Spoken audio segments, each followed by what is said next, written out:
Hi, I'm Steph. I'm a dietitian and family therapist from the Queensland Eating Disorder Service. Today, I'd like to share some insight in how to perform effective supportive meal therapy that will be helpful for both clinicians and carers. Supportive meal therapy, or SMT, can be a valuable adjunct to supporting people through the journey of an eating disorder. Unlike other components of their recovery, involving individual work, group work or family work, SMT involves one very difficult component: food.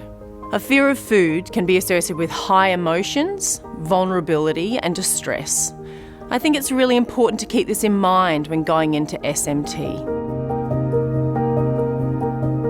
Effective SMT begins with pre-SMT.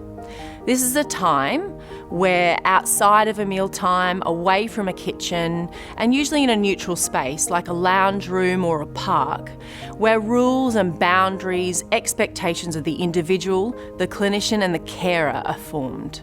During this time, it's helpful to have a mutual understanding that you're there to support the individual.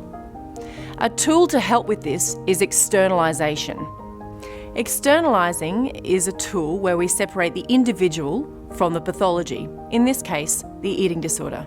For example, if you're noticing during SMT that the individual is having quite a difficult time consuming or attempting to consume a meal, you might say something along the lines of, "It looks like the eating disorder is quite present today." This is the value of the pre-SMT session. During this time, the individual can decide, when not clouded by an eating disorder or concerns of shape, weight or food, how they would best like to be supported by their loved one or the clinician. So during this example, using externalising techniques, you'd be well aware of how to best support the individual to consume their meal. In the space of eating disorders, food is medicine. One of the main objectives of doing SMT is to ensure that individuals are supported to consume an adequate portion of nutrition. Additionally, developing and encouraging an appropriate eating template is crucial. Whilst encouraging regularity and education about what adequate portions look like can be had in pre-SMT sessions and individual work, during SMT, it's not just about the food. We're encouraging individuals to use cutlery appropriately, to hold social conversations and eye gaze, to pace themselves during the meal, which usually we recommend for about 30 minutes. Actions speak louder than words.